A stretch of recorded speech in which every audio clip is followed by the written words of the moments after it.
Assalamualaikum warahmatullahi wabarakatuh. Alhamdulillahirabbil alamin. Asyhadu alla ilaha illallah wa malikul haqqul mubin wa asyhadu anna Muhammadan abduhu wa rasuluh. Shadiqul haqqul mubin. Allahumma shalli wa sallim ala sayyidina Muhammad wa ala alihi wa ashabihi ajmain. Amma ba'du. Yang terhormat Kepala Sekolah Yai Hajah Dinatus Sofiyah dan yang terhormat kepada guru pengambang mapel pelajaran PAI Bapak Daniel Roik, dan yang terhormat kepada guru dan staf sekolah yang tidak dapat disebutkan satu persatu tapi tidak mengurangi rasa takjub saya kepada beliau. Puji bagi Allah yang menguasai seluruh alam, yang memberikan kesehatan kepada kita semua, yang sehingga dapat hadir pada tempat yang berbahagia ini, dan tak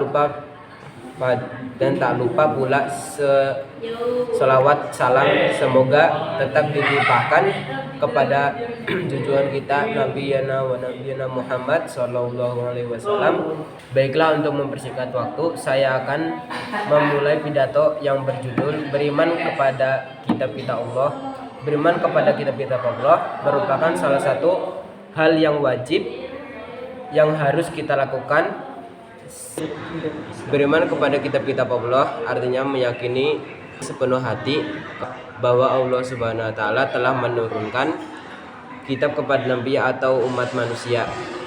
Dalam Al-Qur'an disebutkan bahwa ada 4 kitab yang Allah Subhanahu wa taala yang diturunkan kepada para nabi dan rasulnya. Itu yang pertama, kitab Taurat yang diturunkan kepada Nabi Musa. Yang kedua yaitu kitab Zabur yang diturunkan kepada Nabi Daud. Dan yang ketiga yaitu kitab Injil yang diturunkan kepada Nabi Isa alaihissalam. Dan yang keempat yaitu kitab suci Al-Quran yang diturunkan kepada Nabi Muhammad SAW. Wahyu tersebut berbentuk suhuf, yaitu berupa lembaran-lembaran terpisah. Yang pertama adalah kitab Taurat. Kata Taurat berasal dari bahasa Ibrani, yaitu Turat, instruksi. Kitab Taurat adalah salah satu kitab yang diturunkan oleh Allah Subhanahu wa taala kepada Nabi Musa alaihissalam. Kitab Taurat menjadi petunjuk dan bimbingan bagi Bani Israel. Isi pokok kitab Taurat dikenal dengan 10 hukum atau 10 firman. 10 hukum diterima Nabi Musa alaihissalam di Bukit Tursina. 10 hukum tersebut berisi asas-asas keyakinan dan asas-asas kebaktian seperti berikut. 1. Tiada Tuhan selain Allah Subhanahu wa taala. 2. Jangan menyembah berhala. 3. Jangan mempersekutukan Allah Subhanahu wa taala. 3. Jangan mempersekutukan Allah Subhanahu wa taala. 4. Sucikan hari Sabat atau Sabtu. 5. Hormati kedua orang tua. 6. Jangan membunuh. 7. Jangan berzina. 8. Jangan mencuri. 9. Jangan bersumpah palsu atau bersaksi dusta. 4. Jangan menginginkan milik orang lain atau hak orang. Yang kedua yaitu kitab Zabur. Kata Zabur berasal dari Zabara yang berarti menulis. Makna aslinya adalah kitab yang tertulis.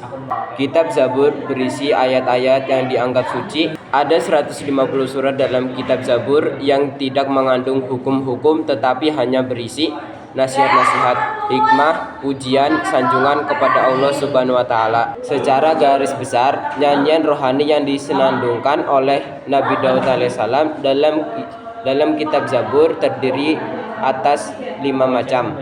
1. Nyanyian untuk memuja Tuhan. 2. Nyanyian perorang sebagai upacara syukur. 3. Ratapan-ratapan jamaah. 4. Ratapan dan doa individu. 5. Nyanyian untuk raja. Yang ketiga yaitu kitab Injil. Kitab Injil diwahyukan oleh Allah kepada Nabi Isa alaihissalam. Kitab Injil yang diturunkan kepada Nabi Isa alaihissalam memuat keterangan-keterangan yang nyata, yaitu agar manusia mengesahkan dan tidak menyekutukan dengan siapapun. Yang keempat yaitu kitab suci Al-Quran. Al-Quran merupakan kitab suci yang diturunkan oleh Allah Subhanahu wa Ta'ala kepada Nabi Muhammad SAW. Melalui malaikat Jibril, Al-Quran diturunkan tidak sekaligus tetapi secara berangsur-angsur.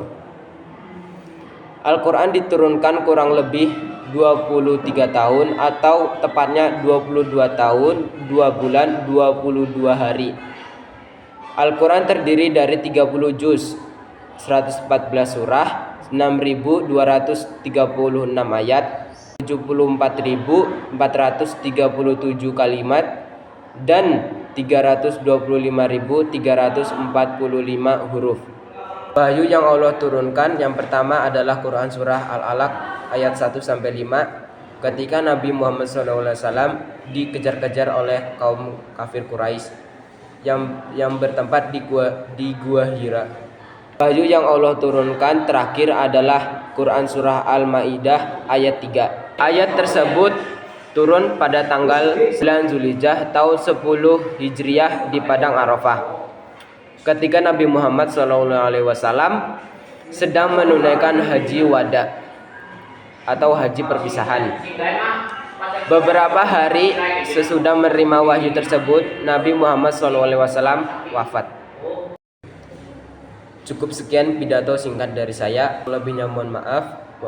Wassalamualaikum warahmatullahi wabarakatuh.